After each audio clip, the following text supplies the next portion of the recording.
मुलं आजारी पडली की लगेच डॉक्टर, की आधी काही गोष्टी समजून घ्यायला हव्यात? निदानासाठी मार्गदर्शक तत्वे पालकांनी नक्की जाणून घ्या. जर तुमच्या मुलाला आजारी वाटत नसेल, तो आजारी दिसत नसेल आणि आजारीसारखे वागत नसेल, तर बहुधा तो गंभीर आजारी नसू शकतो. कधी मुलं पोटदुखी, डोकेदुखी सांगतात आणि काही वेळातच पुन्हा खेळायला लागतात. म्हणून प्रत्येक वेळी घाबरण्याची गरज नसते. 3 महत्वाचे नियम. नियम क्रमांक 1, मुलांचं निरीक्षण करा. जर मूल आजारी वाटत नसेल, दिसत नसेल आणि नेहमीसारखं वागत असेल, तर अनेकदा गंभीर समस्या नसते. नियम क्रमांक 2, निसर्गाला वेळ द्या. मानवी शरीरात स्वतःला बरे करण्याची अद्भुत क्षमता असते. प्रत्येक छोट्या त्रासासाठी लगेच उपचार करण्याआधी थोडं निरीक्षण महत्वाचं. नियम क्रमांक 3, कॉमन सेन्स वापरा. सामान्य समज हा आजार हाताळण्याचा मोठा आधार आहे.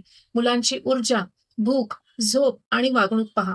पण लक्षात ठेवा, काही गंभीर आजारांमध्ये योग्य वैद्यकीय उपचार अत्यावश्यक असतात. शंका असेल तर डॉक्टरांचा सल्ला नक्कीच घ्यायला हवा.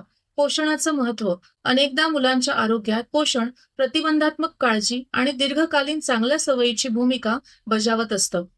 योग्य आहार, पुरेशी झोप आणि निरोगी जीवनशैली हे चांगल्या आरोग्याचा पाया आहेत. ह्यात होमिओपॅथीची भूमिका काय?